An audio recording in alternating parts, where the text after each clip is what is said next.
The dynamic process by which the single-cell human zygote becomes a 100 trillion cell adult is perhaps the most phenomenon in all of nature.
The heart begins beating 3 weeks and 1 day following fertilization.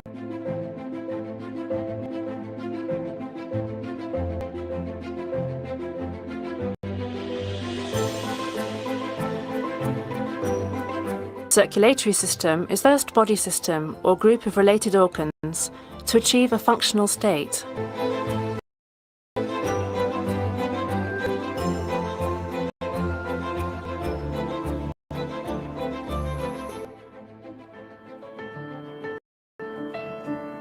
Between 4 and 5 weeks, the brain continues its rapid growth and divides into 5 distinct sections.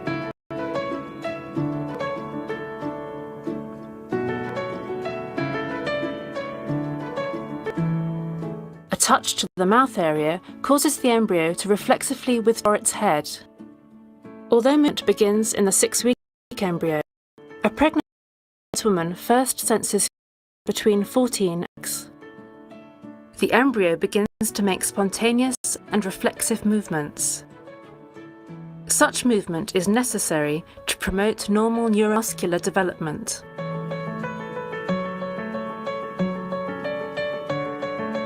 By 6 weeks, blood cell formation is present. This type of white blood cell is a key part of the developing immune system. The diaphragm is largely formed by 6 weeks. Placenta also produces hormones and maintains embryonic and fetal body slightly above that of the mother's. Nipples appear on the sides of the trunk. By 6.5 weeks, the elbows are distinct, the fingers beginning to separate, and hand movement can be seen.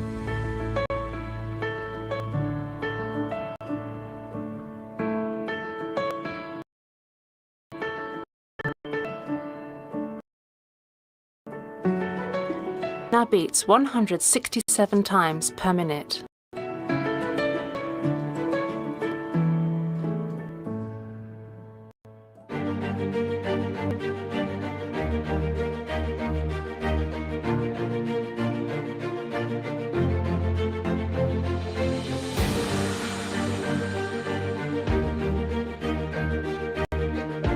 A portion of the intestine now protrudes temporarily into the umbilical cord. This normal process, called physiologic herniation, makes room for other developing organs in the abdomen. Nipples appear along the sides of the trunk shortly before reaching their final location on the front of the chest. Hiccups have been observed. Leg movements can now be seen. A response.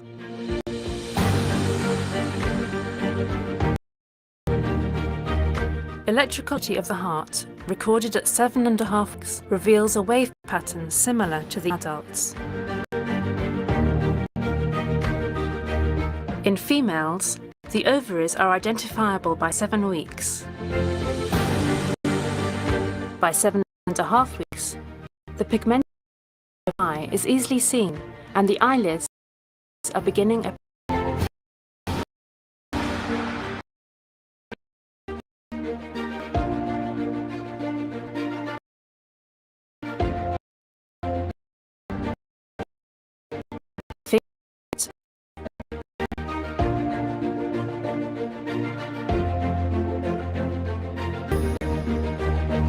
and toes are joined only at the bases. The hands can now come together, as can the feet.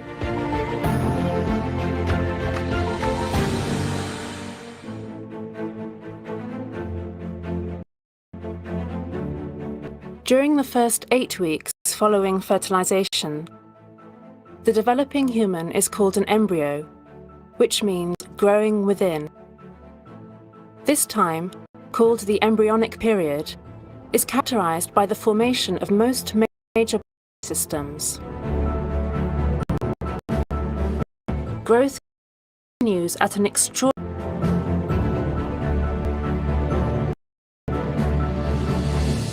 By 8 weeks, 75% of embryos exhibit right-hand dominance.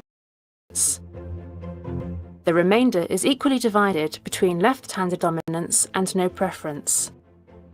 This is the earliest evidence of right or left-handed behaviour. Pediatric textbooks describe the ability to roll over as occurring 10 to 20 weeks after birth. However, this impressive coordination is displayed much earlier in the low-gravity environment.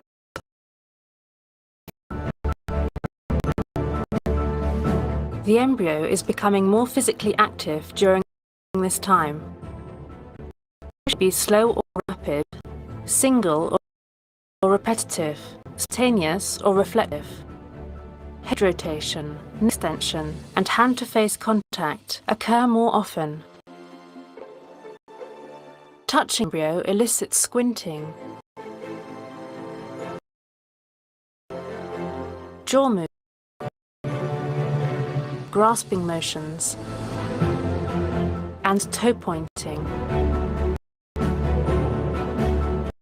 Although there is no air in the uterus, the embryo displays intermittent breathing motions by 8 weeks.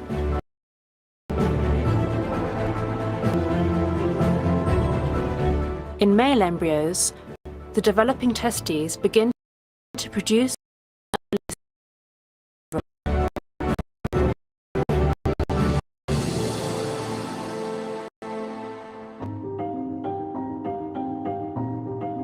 completion of 8 weeks until the end of pregnancy. Developing human is called a fetus, which means unborn offspring.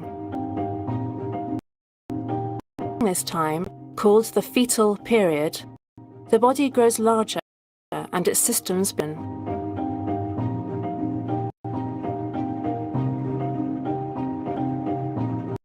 The fetal period continues until birth. By 9 weeks, thumb sucking begins, and the fetus can swallow amniotic fluid.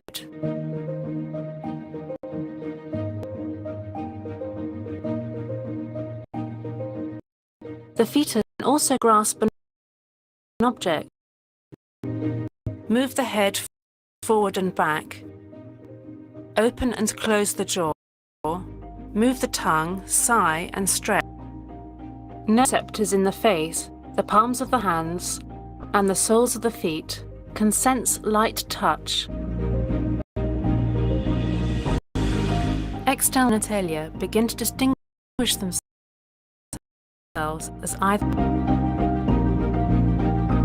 The eyelids are now completely closed.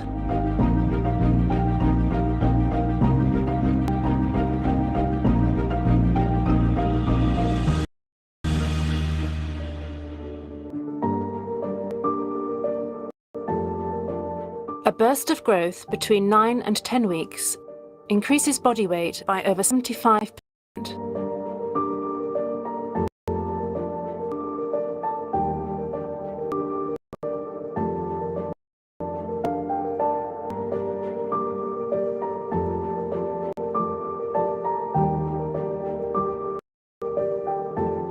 Most fetuses suck the right thumb.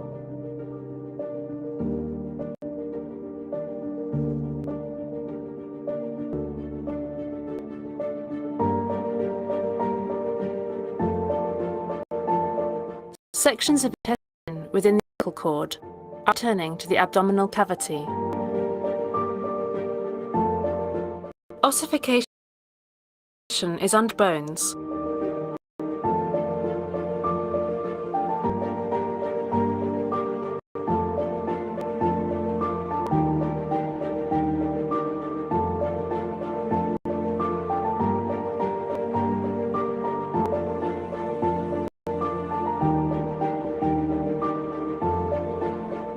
Fingernails and toenails begin to develop.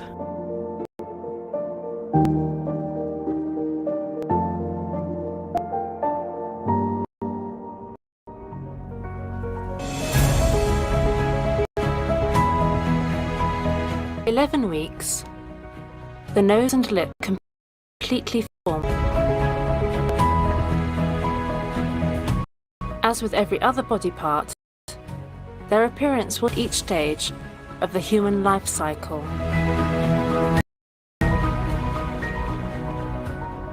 Though sex is determined at fertilization, external genitalia can now be distinguished as male or female.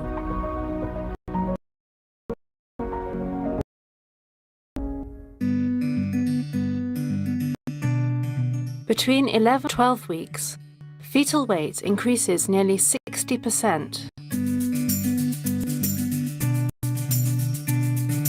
12 weeks marks the end of the first, third, or trimester pregnancy.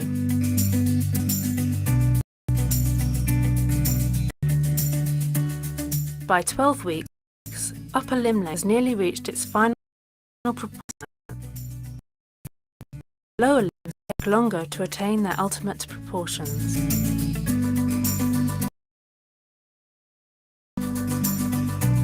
With the exception of the back, and the body of the entire fetus now responds to light touch.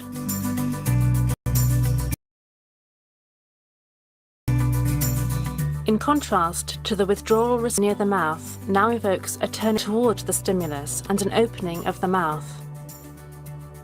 This response is called the rooting reflex, helping the newborn find his or her mother's nipple during breastfeeding. Sex-dependent developmental differences appear for the first time.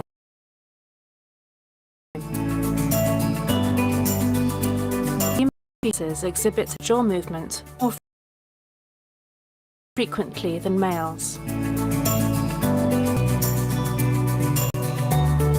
The face continues to mature as fat deposits begin to fill out the cheeks and tooth development begins.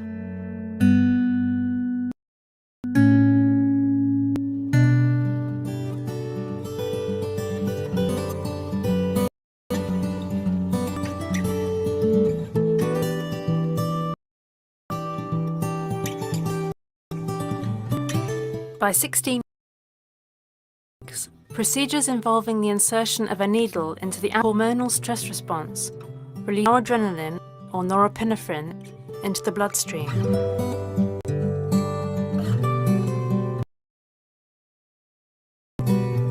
In the respiratory system, the bronchi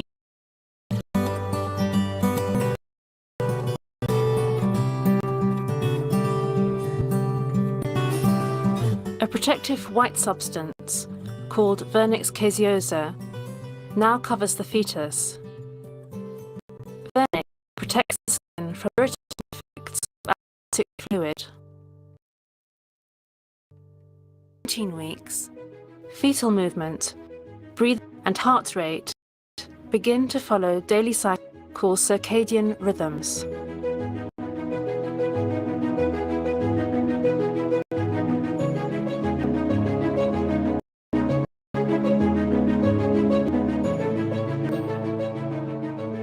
By 20 weeks, the cochlea, which is the organ of hearing, has reached adult size, developed inner ear. From now on, the fetus will respond to a growing range of sounds. Hair begins to grow on the scalp. All skin layers and structures are present, including hair follicles and glands.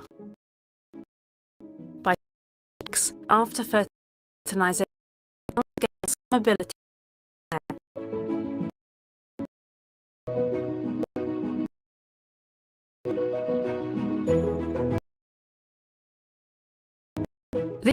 Because survival outside the womb becomes possible for fetuses.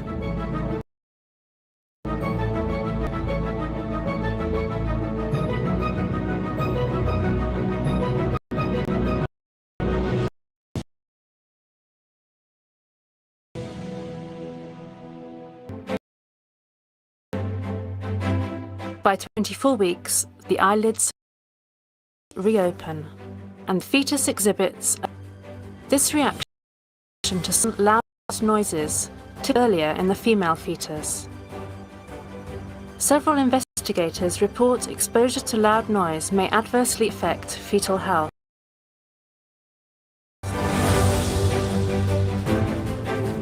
Include prolonged increased heart rate, excessive fetal swallowing, changes.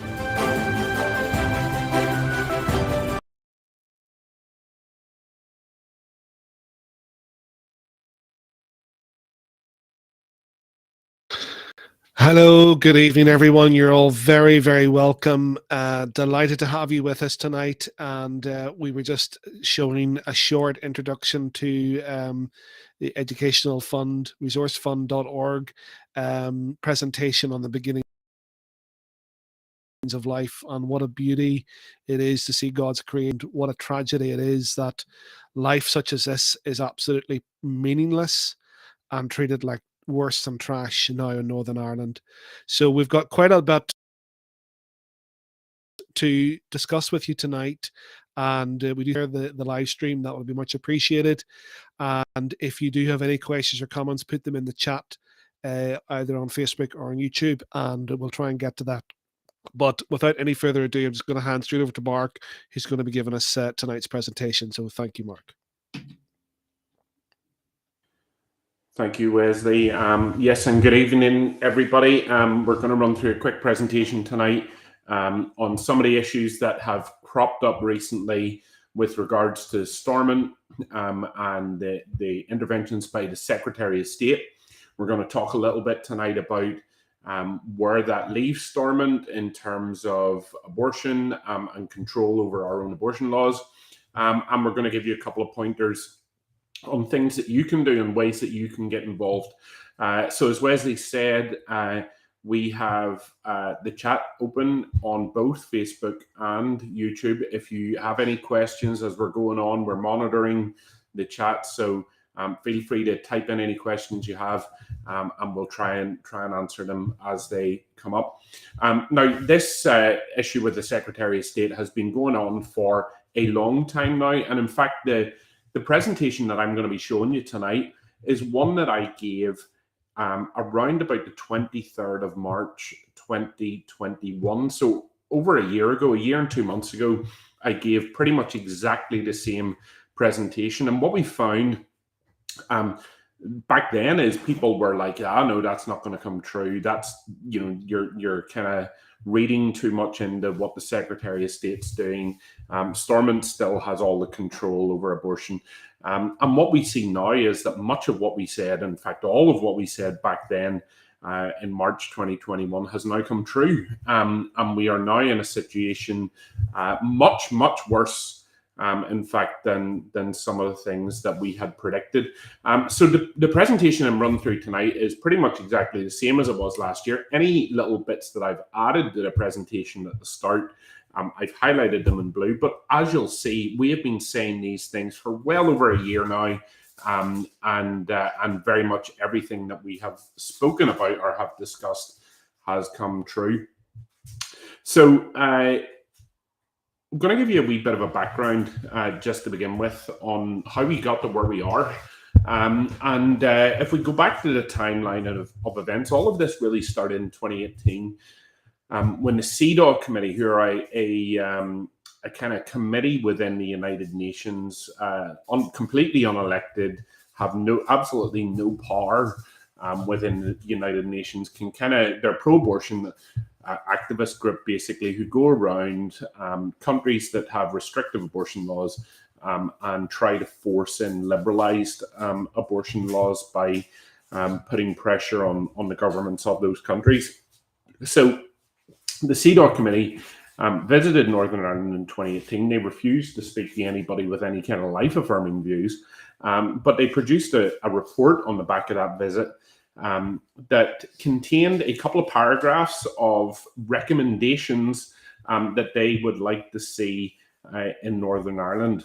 Now, at that stage, we were already in a state of limbo in Northern Ireland with regards to our government. Sinn Féin had collapsed our government earlier that year, and we had a situation where the government in Northern Ireland was not sitting. And the consequence of that, as talks went on, were that the government had to create legislation that would allow talks to continue and an election not to be called.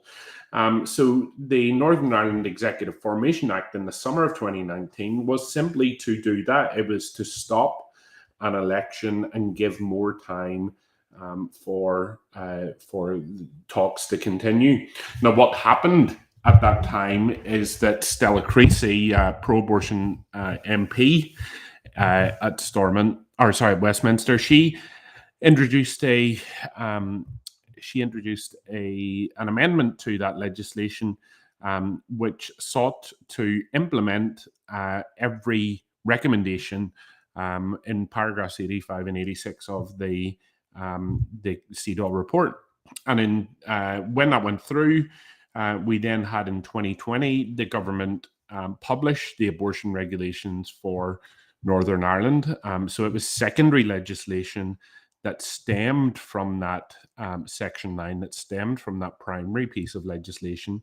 Then in 2021, the Human Rights Commission took a case against both the Health Minister and the Secretary of State because abortion had not been fully commissioned, which led to Westminster intervening in March 2021 to force the full commissioning, to give the Secretary of State some powers. And the latest intervention we've seen by the Secretary of State now strips all power over the issue of abortion from both the executive and the Assembly. So what does CEDAW contain? Well, it contains a variety of different recommendations. Paragraph 85 specifically relates to abortion, and in paragraph 86 relates to abortion-related recommendations. So specifically in paragraph 85, 85A looked at decriminalizing abortion. So it removed all legal protections that were given to children in the womb and completely decriminalized abortion. And then paragraph 85B called for the state party to adopt legislation to provide grounds for legalized abortion, at least in the following cases: so threat to the pregnant woman's physical or mental health, rape and incest, and severe fetal impairment, including fetal impairment or life-limiting conditions. So those were the recommendations, and then on the basis of those recommendations, Section 9, as we said, was just simply to provide more time for negotiation, was hijacked by Stella Creasy, and it gives the Secretary of State and the government high levels of control over abortion in Northern Ireland. And what's really important is we have to realise that it is now, but also in the future, and forevermore, as long as this piece of primary legislation remains.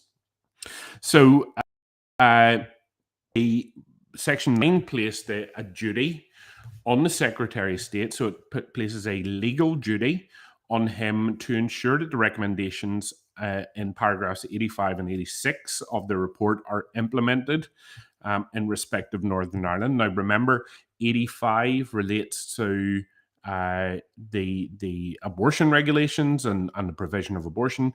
Paragraph 86 is a lot of other stuff that we'll look at in a little while. So there's a legal duty on the Secretary of State to ensure that the abortion regulations in Northern Ireland are fully implemented. And this is something that he himself has kept saying over the last few weeks. I have a legal duty to do this. I must do this. So it said that the Secretary of State must, by regulations, make whatever other changes to the law of Northern Ireland appear to him to be necessary or appropriate for the purpose of complying with subsection 1.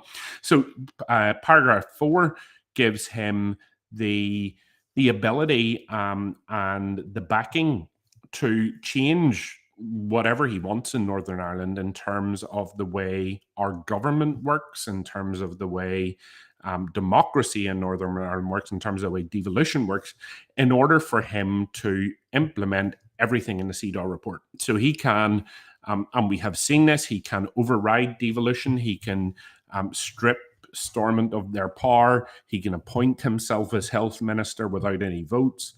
He can strip the executive of all power, and he is fully within his rights to do that. So again, he has the ability to do anything, not just that the executive or any minister would do, but also anything that the assembly would do. So any bills that would be put forward by the assembly and debated and scrutinized and voted upon by our elected representatives, he has the power to do all of that on his own. So the one thing that we got to understand here is that this secondary legislation flows from the primary legislation. So the primary legislation is Section 9, and we've seen from Section 9 the abortion regulations in 2020 were imposed by Westminster. And since then, we've had interventions from Westminster that have sought to fully implement those abortion regulations. But what can also happen is there will be future Westminster interventions. The Secretary of State is not done yet, and he will continue to intervene, because let's not forget, he is not only under a legal duty to implement the abortion regulations and to ensure that we have those most liberal laws in the whole of Europe, but he's also pushed to implement other sections of the CEDAW report. So the abortion regulations that were brought in 2020 completely ignored the fact that our devolved assembly was up and running, imposed the most liberal abortion laws in the world on Northern Ireland, passed by a committee at Westminster and voted on in the Commons Library. And there wasn't even a debate or a vote in the Commons. And on the basis of those regulations, in order to get those regulations implemented, the Secretary of State has been able to just simply lay whatever regulations he wants and get them passed without any debate, without any scrutiny at Westminster, and certainly no scrutiny or debate here in Northern Ireland. So to explain a little bit about the flow, and this flow is really important. So the primary legislation says the Secretary of State must ensure that the recommendations in paragraph 85, so that's all the abortion-related recommendations, are implemented. Then what they do is they look at what CEDAW demands, and they put in some secondary legislation that provides for that. So CEDAW demands these three areas, and then the government then provided regulations that covered those three areas. So we have abortion is legal in Northern Ireland up to birth on mental health and physical grounds, up to 12 weeks without any reason whatsoever, and up to birth for all disabilities. The intervention that have stemmed from that secondary regulation, well, the primary regulation again says the Secretary of State must ensure these abortion regulations come into effect. And the key thing that has hindered the Secretary of State from ensuring that these abortion regulations that they laid in 2020 have come into full effect is a pesky little thing called democracy. You see, in Northern Ireland, we have a devolved government that we, as the people who live here, vote for. And our devolved government, which was signed up to by the people here, has a mandatory coalition. And we have people sitting in the Assembly and in the Executive who do not share the same opinion on abortion. And the result of that is that no minister can unilaterally act on a controversial issue without approval from the executive. And because abortion is a controversial issue, and there are people in the executive who we voted for and we have put in that position, because there are people on the executive who do not agree with abortion, they have stopped abortion regulations from being implemented. And this has scuppered what the Secretary of State wants to and has to do based on Section 9. So what way do we get around that? Well, the Secretary of State has now basically stripped our elected representatives in the executive of all power over the issue of abortion. So he can dictate from England, from around Kent, I think he is.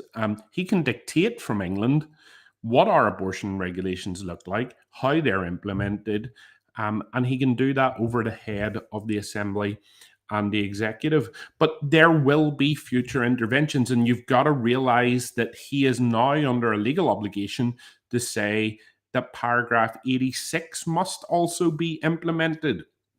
So CEDAW, if we go back to the report, CEDAW demands that our sex education programs in school promote abortion as normal. It demands cultural re-education programs. So it demands advertising. It demands breaking down the idea of a woman being a mother. And it demands this kind of social re-education to promote abortion as normal. And then exclusion zones. Now, we had a lot of debate in Northern Ireland around exclusion zones and the implementation of them, but he can unilaterally act to impose them himself. So he can impose them without any debate or any votes in Northern Ireland. So he can do this, and he will do this, and these things are coming down the line already. The Northern Ireland Human Rights Commission are trying to carry out an investigation into sex education in Northern Ireland. Their plan is to say, well, this doesn't match up to what CEDAW demands, and then they will start to put pressure on the Executive to change our sex education programs. The Executive are not going to do that, so the Secretary of State will step in and change sex education programs in Northern Ireland and take away your right as a parent to have your children educated along the lines of your own ethos and religious beliefs. So he has the responsibility to ensure all of this is implemented. We only have the power to make cosmetic changes to our own abortion laws in Northern Ireland. So, for example, we could say sex-selective abortion is illegal. At the minute, it is already illegal. So we can clarify that, and the government will be happy with that. But any attempt to make any changes to the laws will be knocked back by Westminster. And we have already seen that back in 2021, when Paul Givan at the DUP brought forward the Severe Fetal Impairment Abortion Amendment Bill. It was the most minor bill that you could have imagined that made the tiniest change to abortion laws in Northern Ireland. Basically, it would have made abortion after 24 weeks for children with minor disabilities punishable by a fine. It would have addressed less than 0.01% of all abortions. And in fact, it wouldn't have stopped any, because they would simply have been pushed a little bit earlier. So it wouldn't have stopped any abortions from taking place. Now, despite the fact that this was the tiniest change to the law that you could have imagined in Northern Ireland, immediately, the same day as the bill was published, the UK government came out with a statement and said that it is legally bound. It's legally bound by Section 9 to provide access to abortions in cases of severe fetal impairment, not only fetal abnormalities. So they were pointing to CEDAW, and they were saying, well, CEDAW says we have to provide abortions in the cases of severe fetal impairment. Here are the regulations that stem from that, that stem from Section 9, which puts us under a duty to implement that. So as a result, anything that sought to change any of that would simply be knocked back. And if you look at what a lot of pro-abortion MLAs were saying at the time, you'll see that. So Naomi Long said in the debate on the bill, thirdly, while this bill is legally competent in that it relates to a devolved matter, I do not believe that it is compatible with the Westminster legislation, which created the regulations it seeks to amend. As such, it's likely either not to be forwarded for royal assent or to otherwise be struck down in the courts if passed. There is already some indication that the UK government are intending to take action in this regard, with the result that it is raising expectations of change falsely. Claire Bailey said, even if passed, it will not be implemented if we are to believe the Secretary of State. And regardless, Paul Bradshaw, regardless of our position on this issue, we may be sure, because it breaches the requirements of that primary legislation, which is Section 9 from Westminster, that if we pass this bill simply as it is, it will simply be reversed in the courts, as it will breach Westminster legislation, which puts into law the UK's human rights obligations.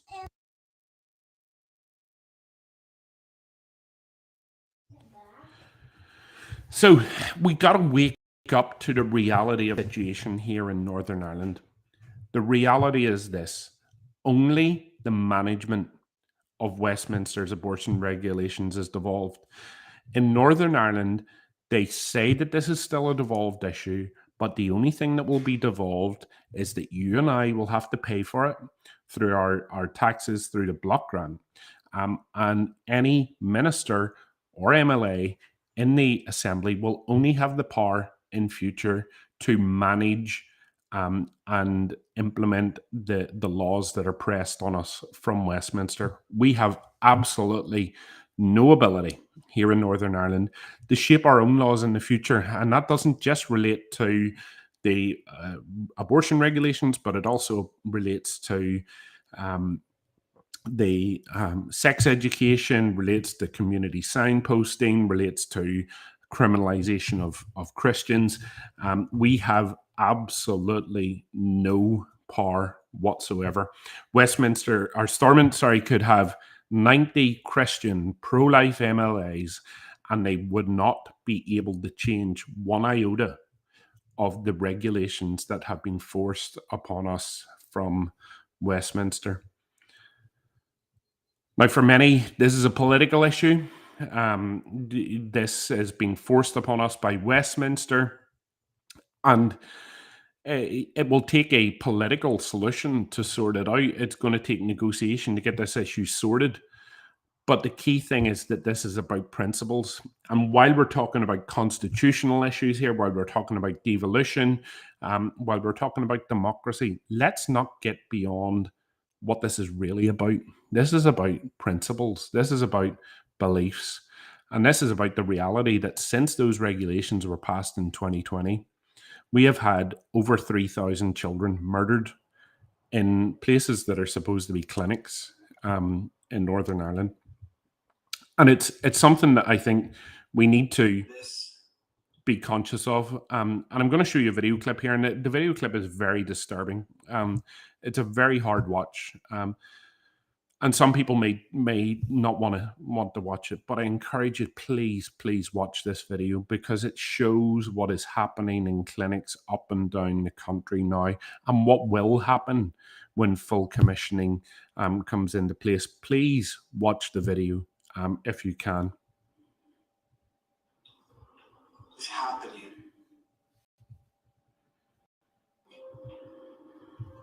down your street. Everything that we're talking about is real. Please end this. Please.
direction, and to the right, parietal too.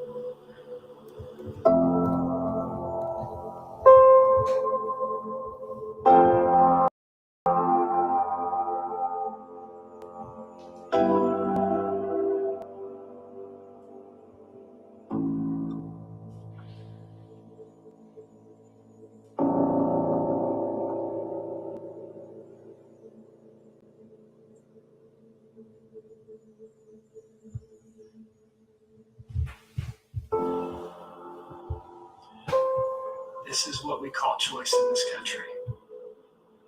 This is what we call health care. We use cute little euphemisms to distract from what it really is. This is what we call choice.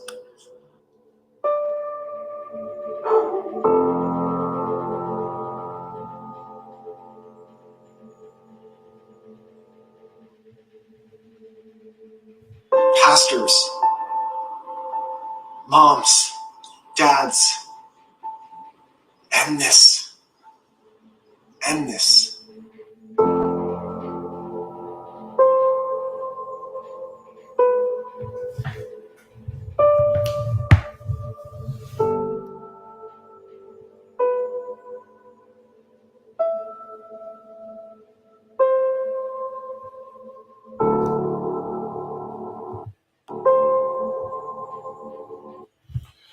So that little video was shared not that long ago when the bodies of 5 fully grown children were discovered in tubs being dumped from an abortion clinic in America, in Washington. What you didn't see is in those tubs there were also the remains of around about 115 other children just executed in the name of choice. And while the Secretary of State is talking about healthcare for women and girls, what he's ignoring is the women and girls who are being poisoned to death in Northern Ireland at the minute, and the women and girls who are going to be ripped limb from limb like these children were in the future. And for anybody with any kind of desire to see devolution or to see justice upheld, that situation is untenable. It's a situation and it's a circumstance that we should not be able or be willing to accept. That an unelected person who has no mandate here has absolute power over an issue of such great importance, where children are dying as a result, and we simply cannot stand back and do nothing about it. And I hope that you were able to watch that video. It's hard for me to watch, and I've seen it many times. But my prayer is that for you, it will spur you into action. It will ignite something within you that will make you take a stand now and say no. We realize there are important issues in Northern Ireland. There are issues regarding the cost of living. There are issues regarding our waiting lists. There are issues with regards to legacy and the troubles and languages, and there are issues with regards to the protocol. But we cannot have a society where one person, unelected, has all the power over an issue that affects so many.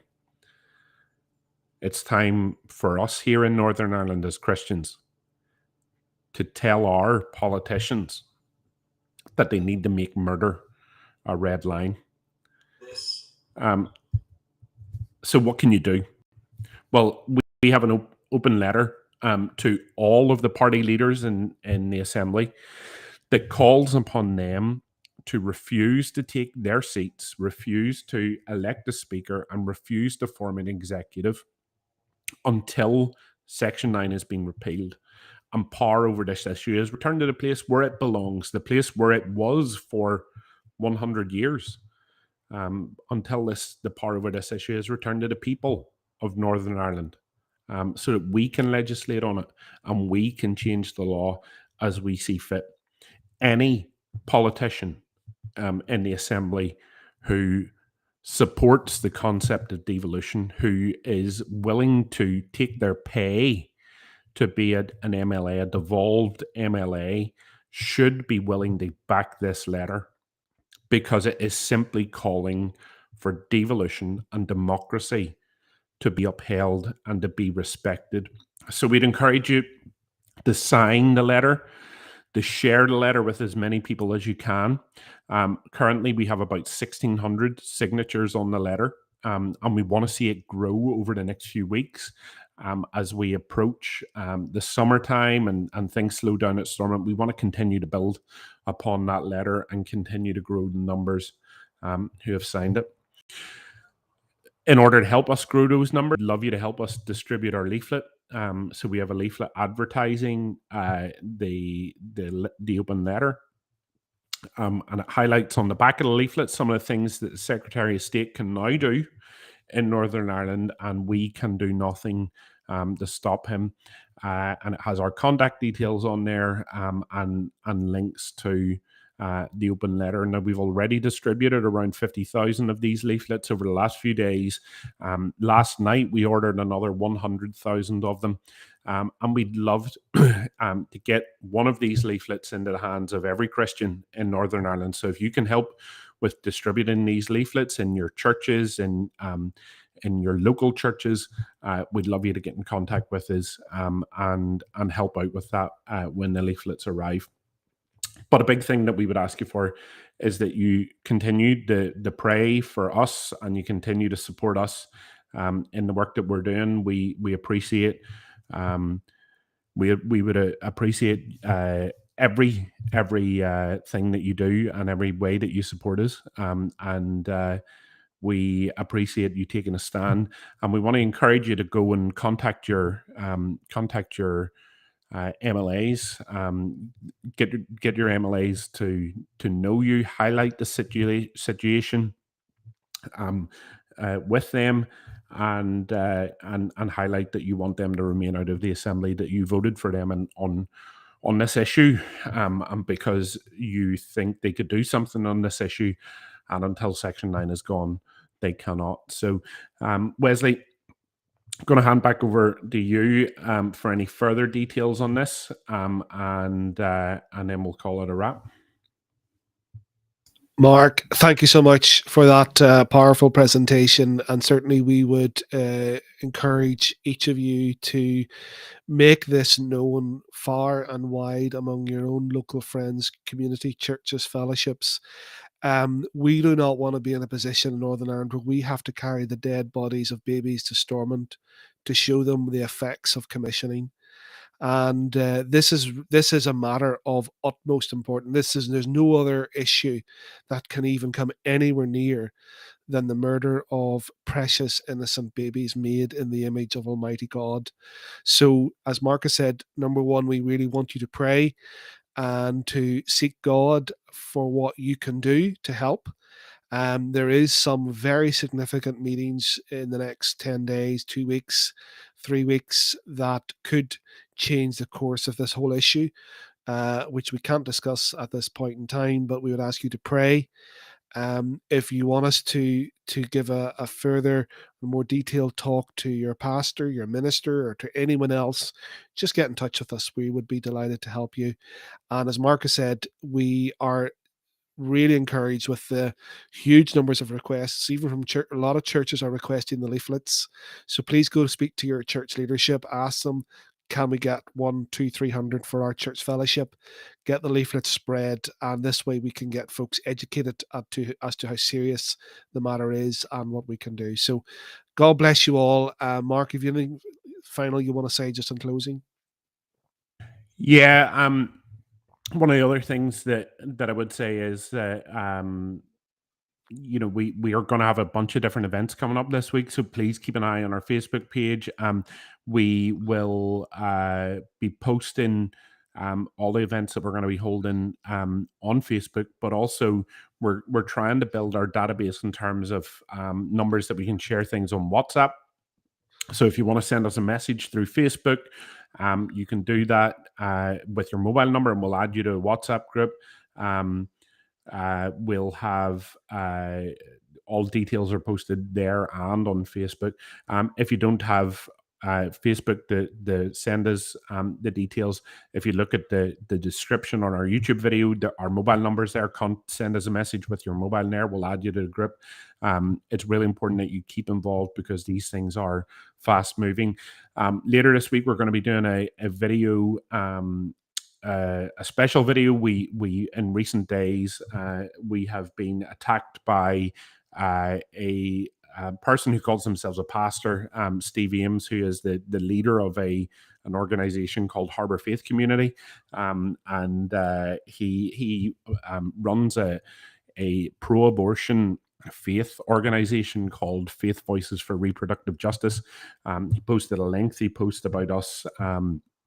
Attacking us and attacking the things that we do. So we're going to do a special evening analyzing what he said, pointing out the blatant lies in his post, and hopefully that video will serve as a warning for people who will see it in future about how deceptive and devious people like him are, and how they will twist the truth in order to deceive the public. So keep an eye out for that later in the week, but there will be a bunch of different events coming up, so keep an eye on the Facebook page. Send us your mobile number if we don't already have it, and we'll add you to our WhatsApp group as well. Okay, Mark, thank you so much. God bless you all. We'll be in touch. If you have any further questions or issues, just get in touch, and thank you for being with us here tonight. Good night.